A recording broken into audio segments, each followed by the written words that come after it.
Exod, capitolul 32, de la versetul 7. Domnul a zis lui Moise: scoală-te și coboară-te, căci poporul tău pe care l-ai scos din țara Egiptului s-a stricat. Foarte curând s-au abătut de la calea pe care le-o poruncisem eu. Și-au făcut un vițel turnat, s-au închinat până la pământ înaintea lui, i-au adus jertfe și au zis: Israele, iată Dumnezeul tău care te-a scos din țara Egiptului. Domnul a zis lui Moise: văd că poporul acesta este un popor încăpățânat. Acum lasă-mă. Mânia mea are să se aprindă împotriva lor și voi mistui. Dar pe tine te voi face strămoșul unui neam mare. Moise s-a rugat Domnului Dumnezeului său și a zis: pentru ce să se aprindă, Doamne, mânia ta împotriva poporului tău, pe care l-ai scos din țara Egiptului cu mare putere și cu mână tare? Pentru ce să zică egiptenii: spre nenorocirea lor i-a scos, ca să-i omoare prin munți și ca să-i șteargă de pe fața pământului?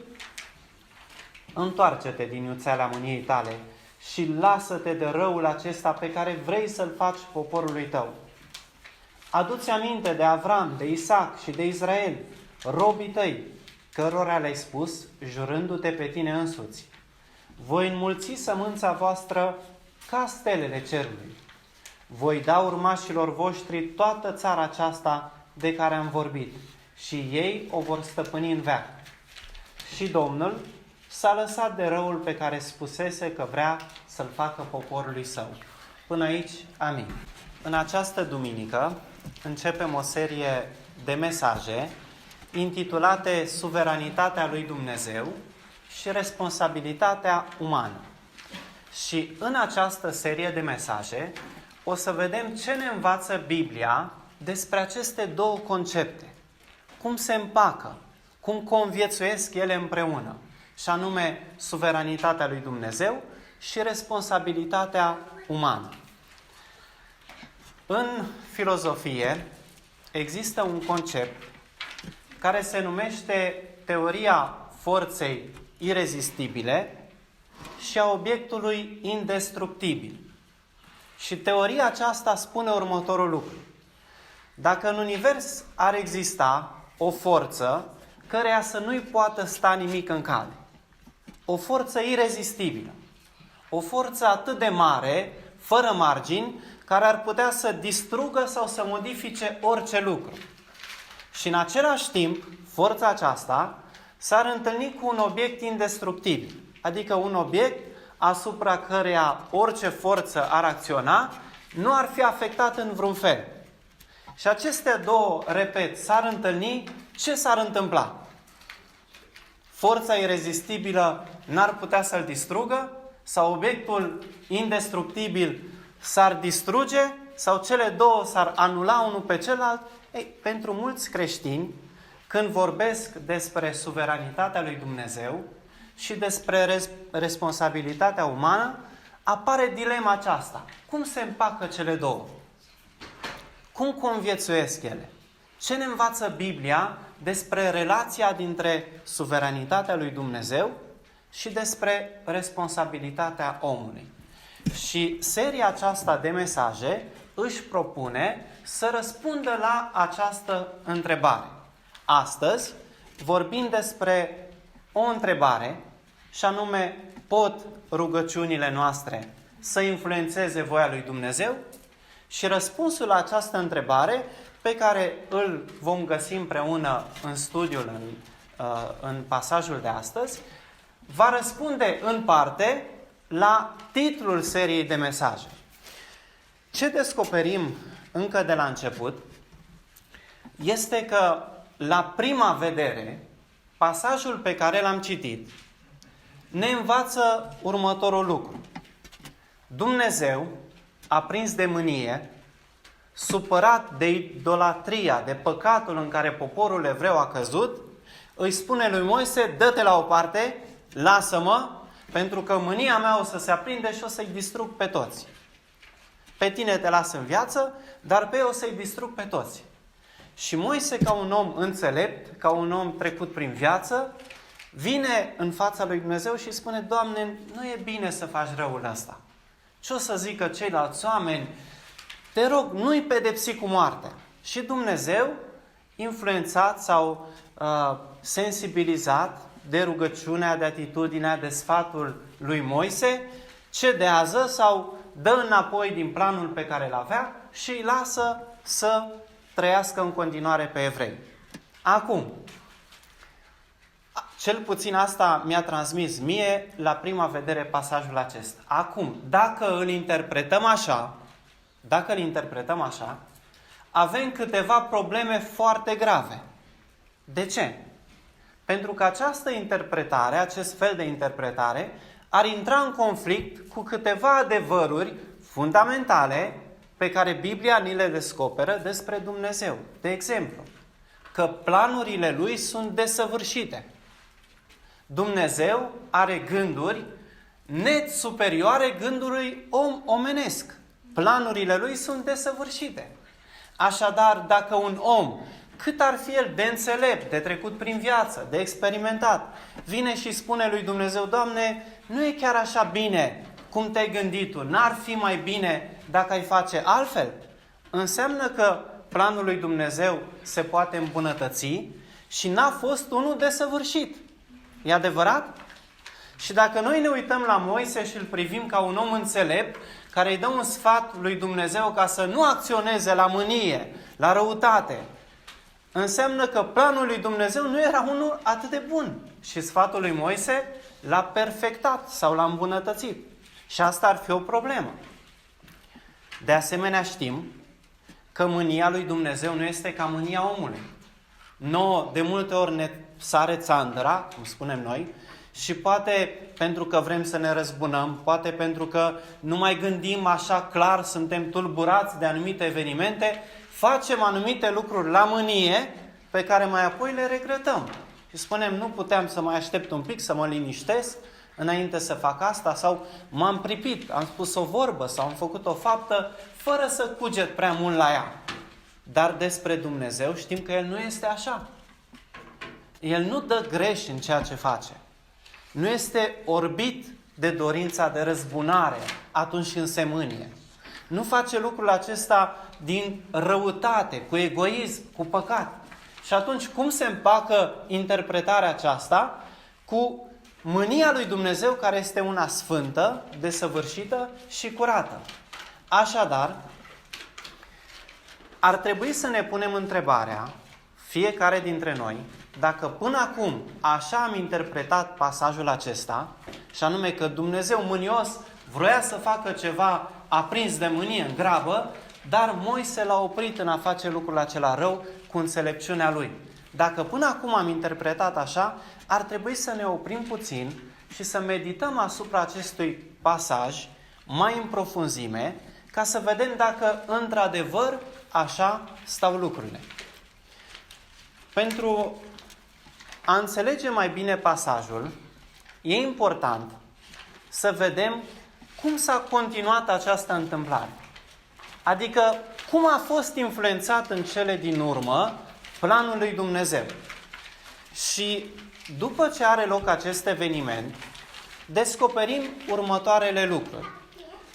În următoarele capitole, vedem că Moise ajunge în mijlocul taberei și când vede ce se întâmplă acolo, e interesant.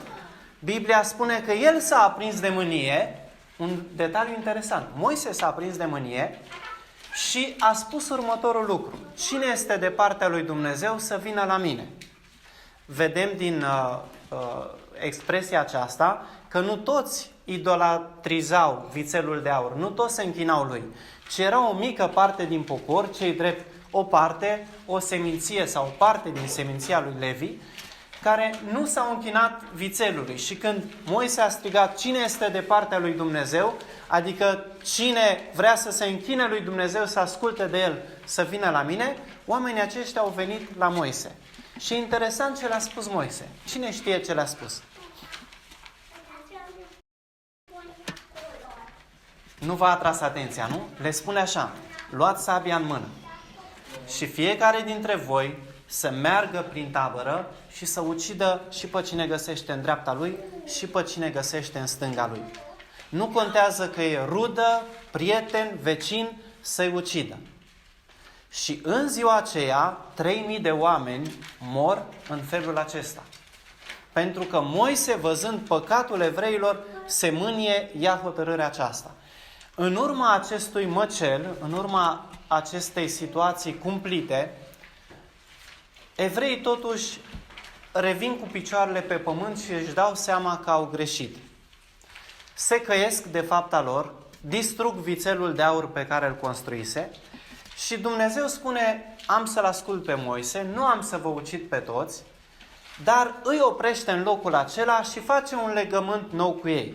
Și în Cartea Exod, după episodul acesta cu vițelul de aur, urmează momentul în care Dumnezeu le spune despre noul legământ, le spune legea, le spune despre facerea cortului și cum să-l construiască și stau acolo o vreme îndelungată în care face acest nou legământ cu ei.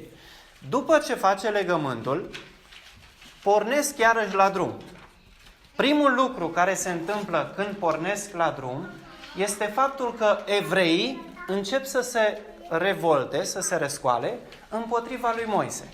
Și are loc evenimentul pe care noi îl știm mai bine, cu prepelițele, cu minunea cu prepelițele.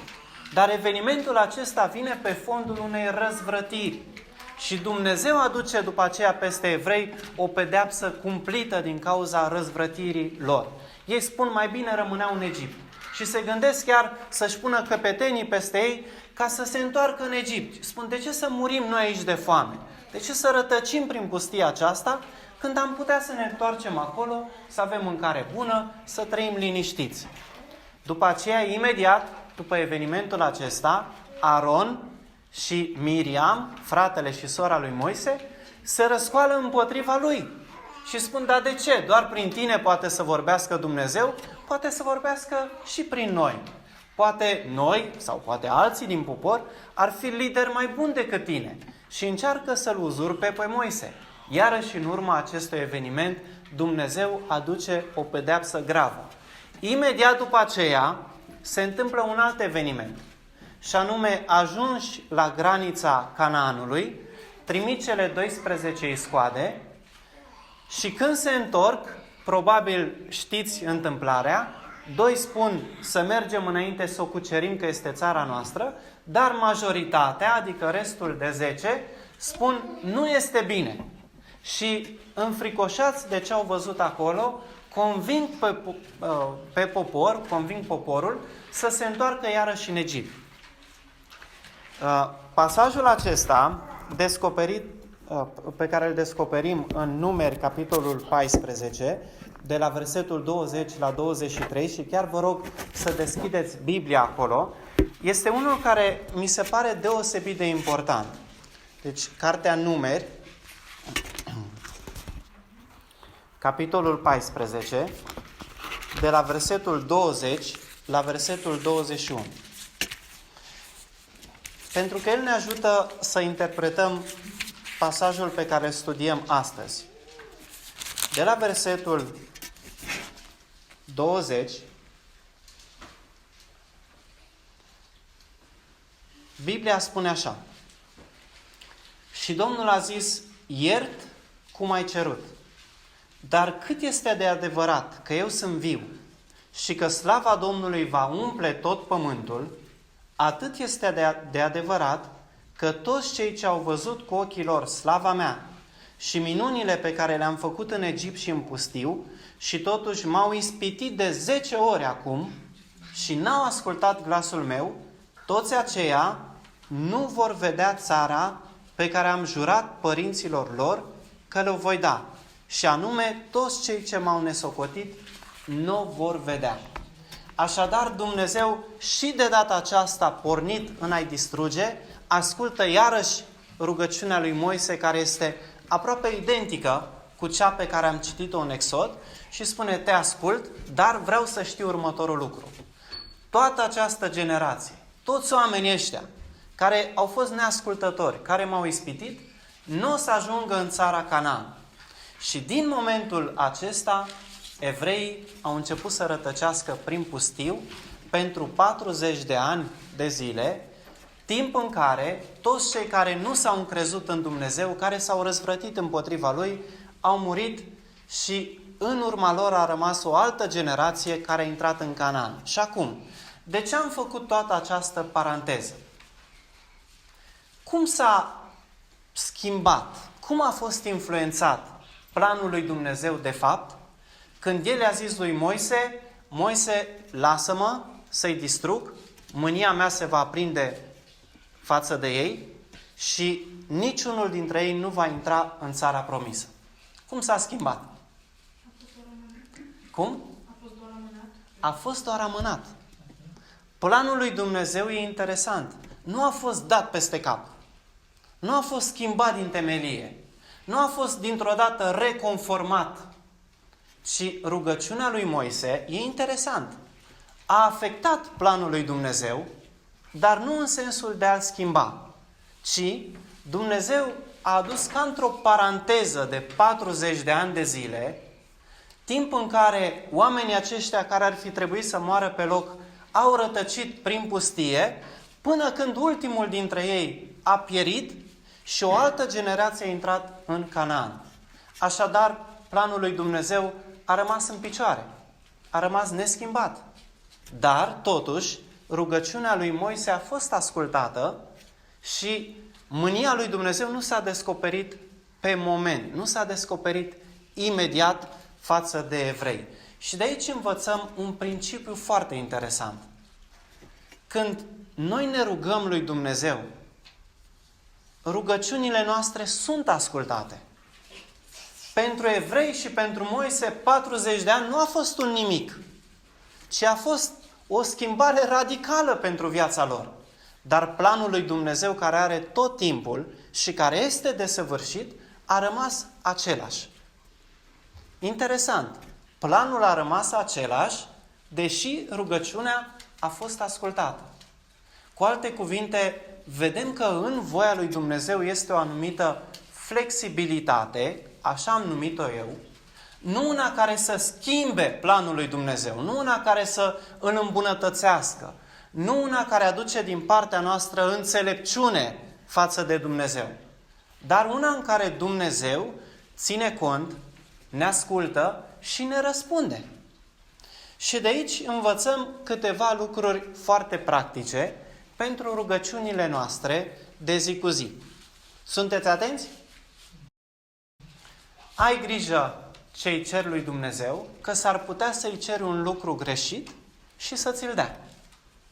Cum am ajuns la concluzia asta?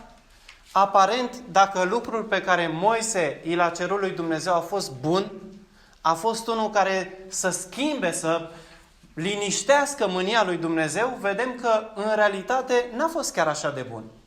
El doar a amânat planul lui Dumnezeu și în toți acești 40 de ani de zile, Moise a avut de suferit atât de mult, încât la sfârșit, când ajunge să intre în Canaan, spune: Doamne, te rog, lasă-mă măcar să pun piciorul acolo în țara promisă, să văd și eu ce... Și Dumnezeu îi spune: nu mai insista, nu o să-ți dau voie. Și atunci Moise zice ceva interesant, zice: din pricina voastră nu m-a lăsat Dumnezeu să intru acolo.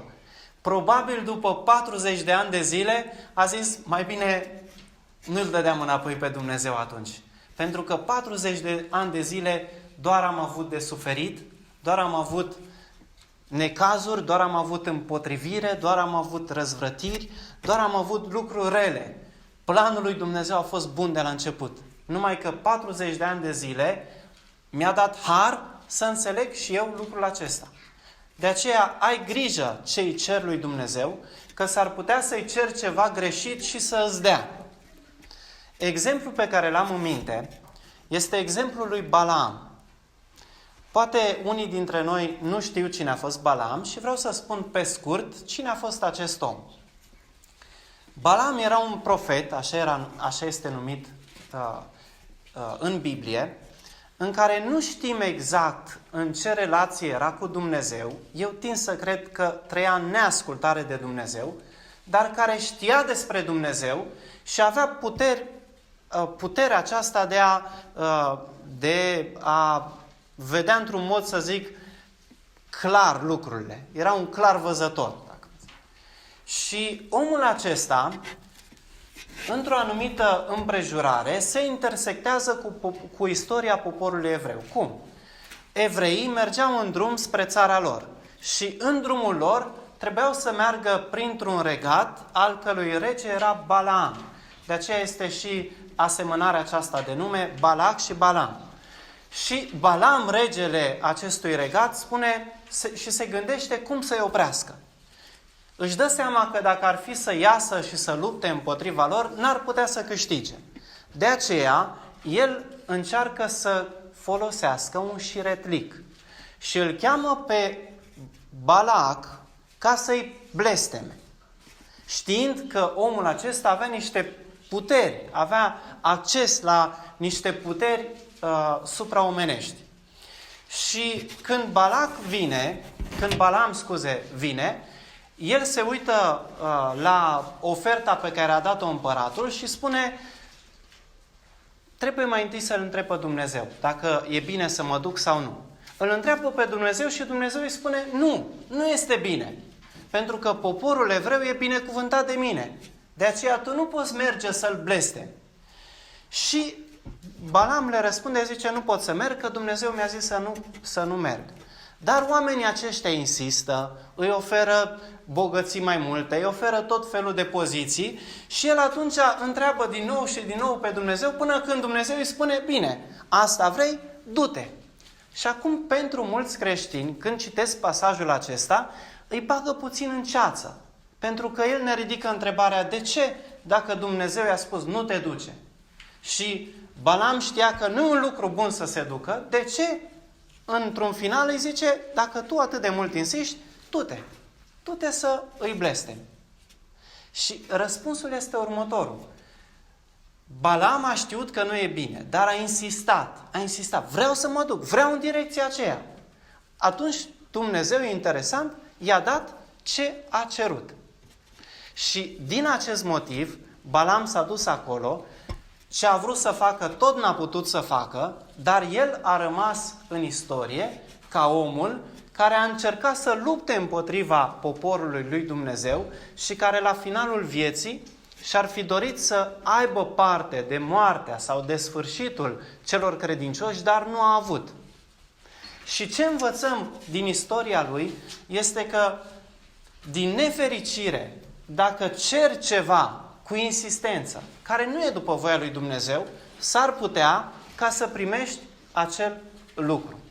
Moise a primit ce s-a rugat, dar ce s-a rugat el nu era mai bun decât planul lui Dumnezeu, ci a fost doar o amărăciune, o paranteză în viața lui, în istoria poporului evreu și în planul lui Dumnezeu. De aceea aveți grijă ce cereți.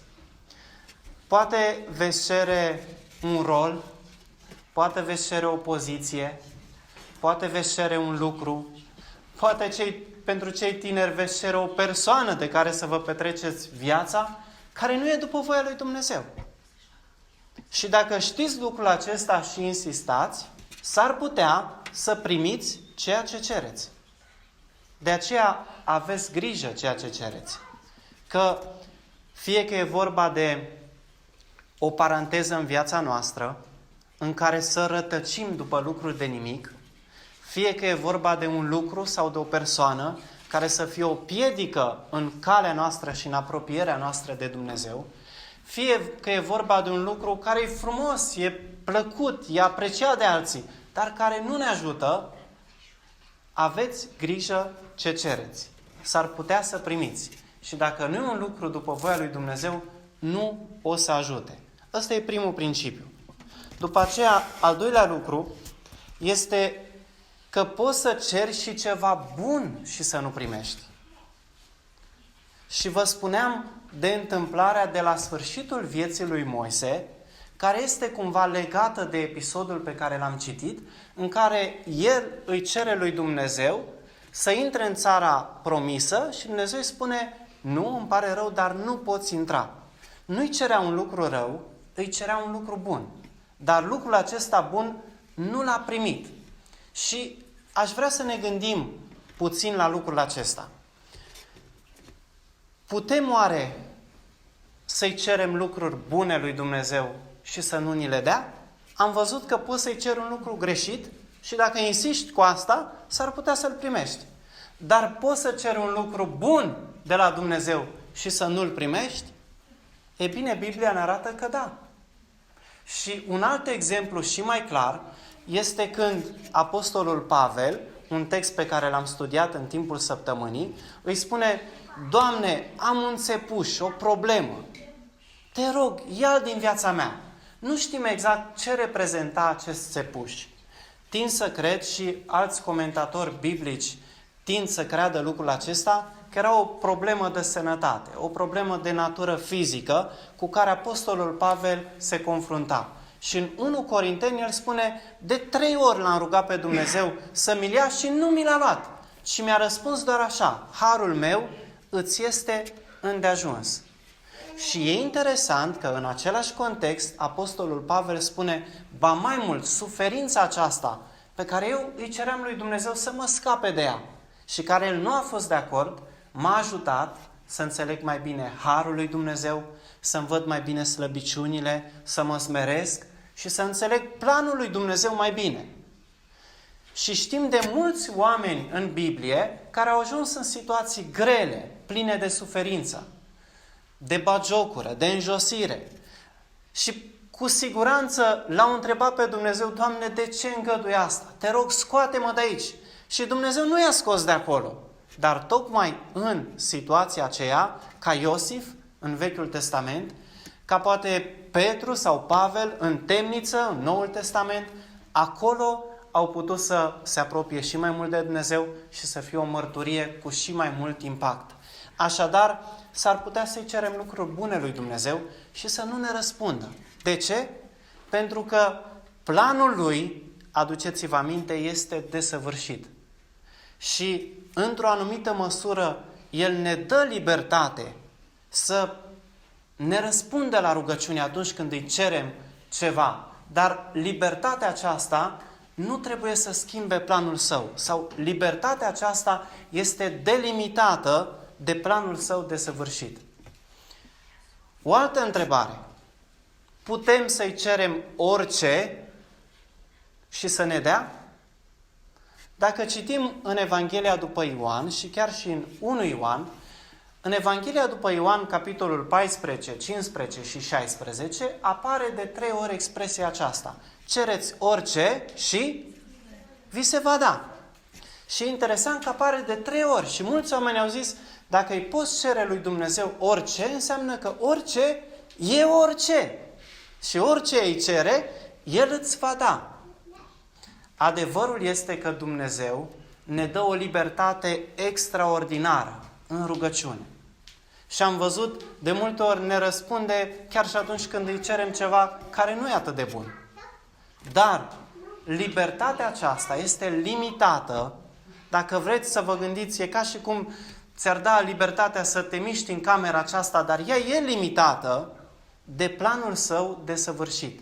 Și chiar contextul din Ioan ne arată că acest orice se referea la roadă sau la plinătatea Duhului Sfânt în viața noastră.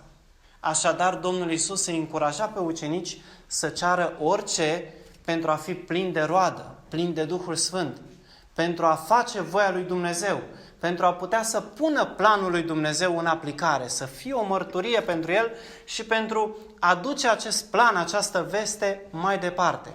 Deci Dumnezeu ne dă o libertate extraordinară. Când ne spune cereți orice, ne dă o libertate extraordinară în rugăciune.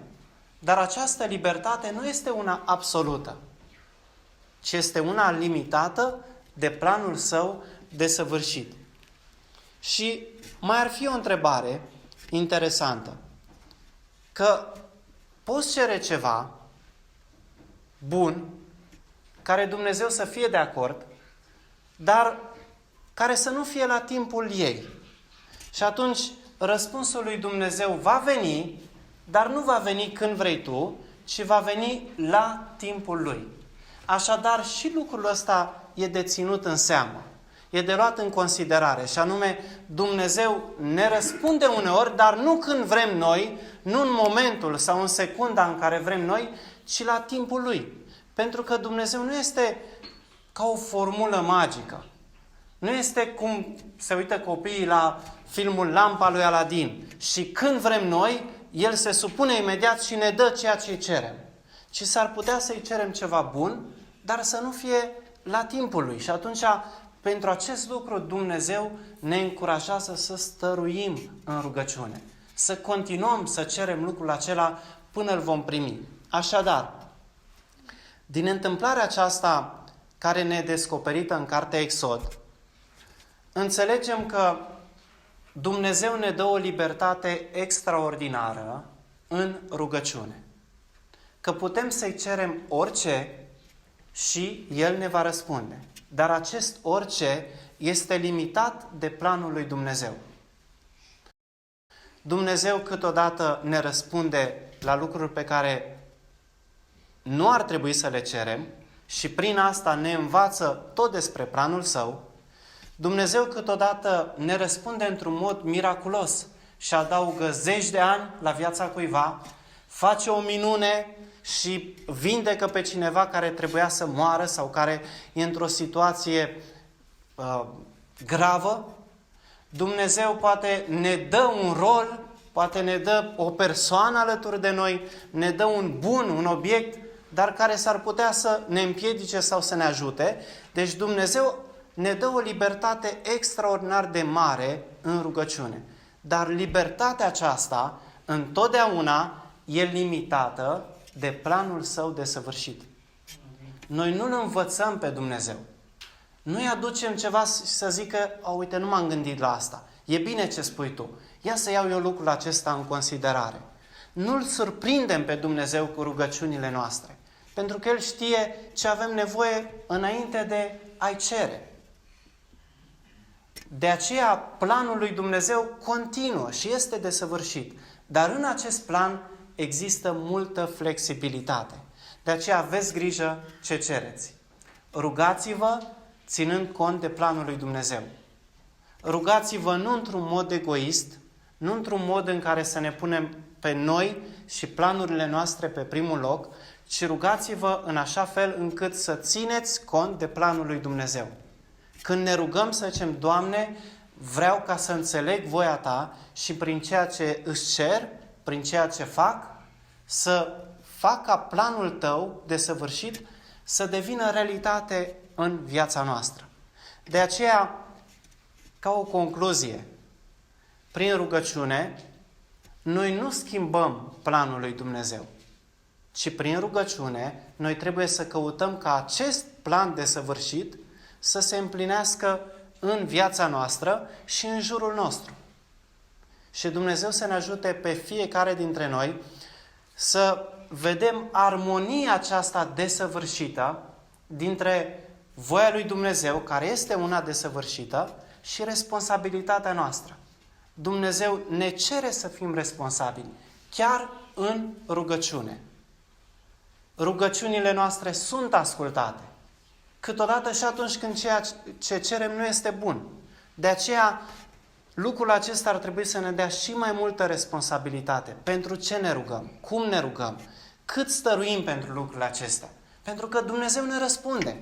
Dar ele sunt o piedică sau sunt un ajutor pentru planul lui Dumnezeu? Ne bagă într-o paranteză de ani de zile, de efort, de energie, sau ne ajută ca să fim mai implicați, mai dedicați, mai de ajutor planului Său. Și Domnul să ne ajute la aceasta. Amin.